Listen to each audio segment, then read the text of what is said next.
Sometimes I like to take a book and just open it to a page when I'm feeling down or low and see what kind of information I need to take on as a lesson. And I picked up this book because this is one of my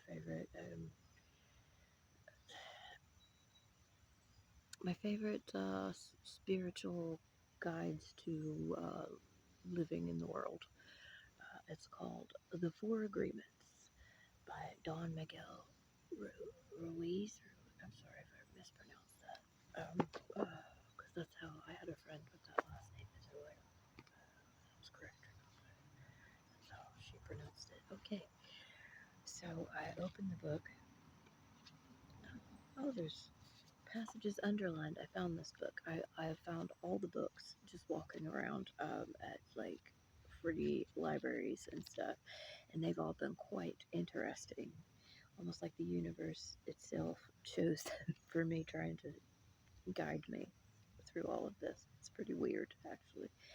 And oh, that's not the one. It was now I can't find it. I should have marked it, but alas, I am very exhausted with everything all the time. Okay, and it was chapter 3, the second agreement. Don't take anything personally. And it says, I needed this, and this is something I know and I understand, but it's hard when people are projecting their wounds onto you all the time that you kind of forget. You forget your learning. You forget your, you know.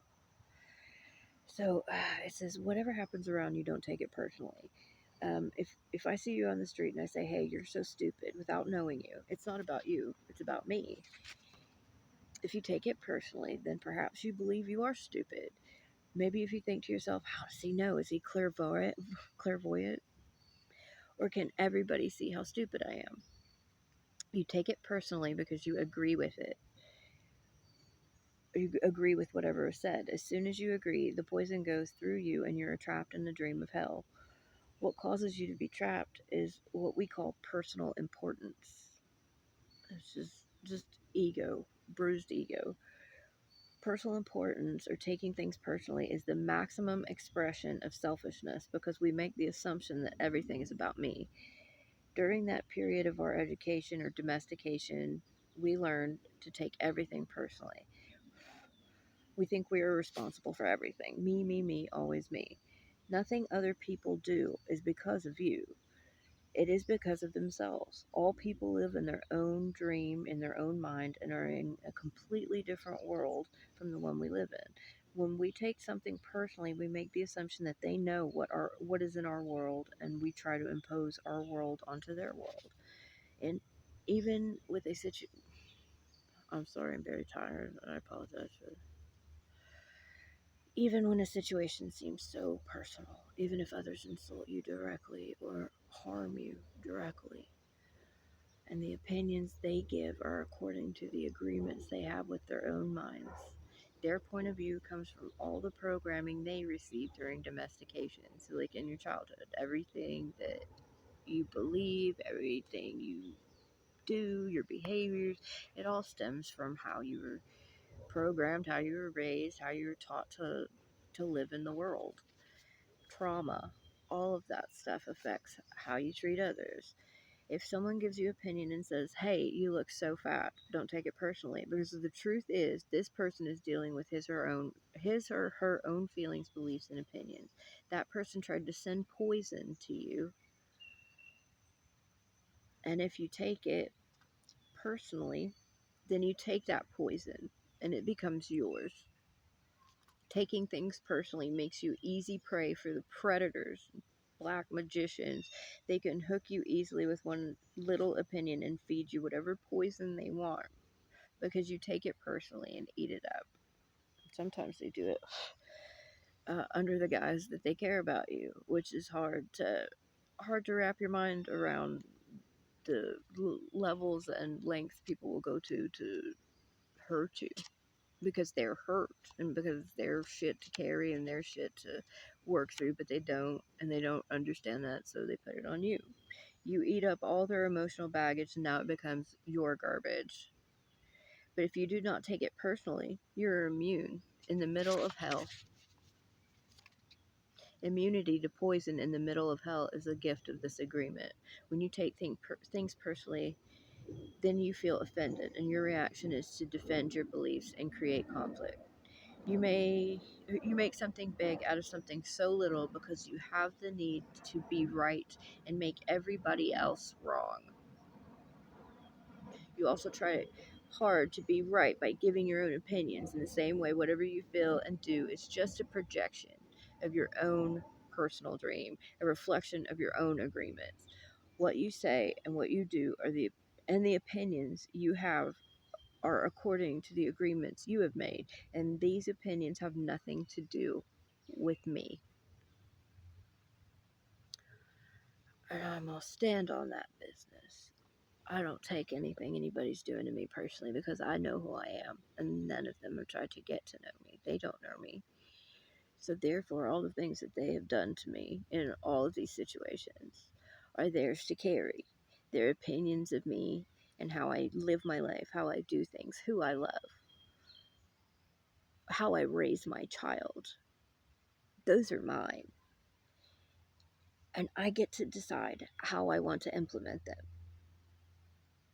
Nobody else gets to control the narrative. Nobody else gets to decide who I am and tell other people who they am who I am based on their own agreements with their own mind. It's got nothing to do with me. And I'm trying to believe that and stand by it because this is one of the books that I try to live by. Um, and you may not be spiritual, you may not be into that kind of thing. That's cool, but it helps me maneuver through the world and treat people as I would want to be treated. I mean, they're very simple. They're very simple rules, you know, um, and they're pretty, pretty. It's a pretty good guide to live by, you know, in the world if you want to be a good human. Just it doesn't, you know, there's nothing about what you believe in, you know, because I believe you shouldn't harm others or force your beliefs onto somebody else. You can state them, you have that right, but you can't hurt other people because of them, you know? But just because you don't believe it and somebody else does doesn't give you the right to hurt them. And they're very simple rules. Um, be impeccable with your word. If you say something, stand by it and you do that thing. But if I come across somebody who says one thing and does another, or promises things and then changes the rules, I don't have time for that because I'm impeccable with my word. But if I see that you're acting shady, I'm going to act accordingly to that, and you don't get the same access to me because I can see it, whether you believe I can or not, just because I wear rainbow headphones. Okay, don't take anything personally. I'm working on that one because they're making it very, very personal, and it hurts. Betrayal hurts. Um, but I still have the understanding that all that hurt they put on me is not mine. It's theirs. It's their wounds projected onto me, and I'm trying not to take it personally. Don't make assumptions. Do not make assumptions about anything.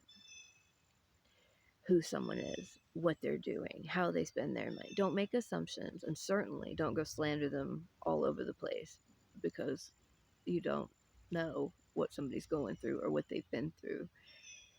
And when you make an assumption, you make an ass out of you and me, but mostly you because you assume something that may or may not be true about a person. And if you act accordingly and hurt them because of those, say, assumptions, rather than knowing the facts, then, you know, that is also yours to carry. Having an open mind when dealing with people, all people, and not assuming you know anything about them, because I have made the best long lasting friendships going into something, not assuming anything about that person. regardless of what they did. And some of them, weren't the best, people according to society and how we view other people. Like bikers, fuck, you may think they're scary, but some of those bikers are the best dudes you will ever meet on the planet, and they're loyal and they will protect you till the fucking end, and they'll beat somebody to death if they hurt you. I mean, they're loyal, and some of them have had horrible traumas and things, and it's made them more gentle. Like some of the people that society views as the lowest on the totem pole, like the addicts in the street and the homeless, when we were going through what we went through and I met those people, I would rather sit down and have tea with any of those people than any of the upper crusty ass people I have met, because they, even when they didn't have barely anything to give, they still gave. Because why? They have empathy. Why is that? Because they've already been through it. If you haven't been through something, then you can't really understand. And then that makes you assume things about people that aren't true. And then there's, but like you miss out on a lot of relationships because of assumptions or because of gossip or because of slander or because of rumors. Um, not getting to know a person or not getting to go into a situation with an open mind and experiencing it rather than judging it makes experiences in your life better. So you're not so angry and mean and want to like hurt people all the time. Because believe it or not,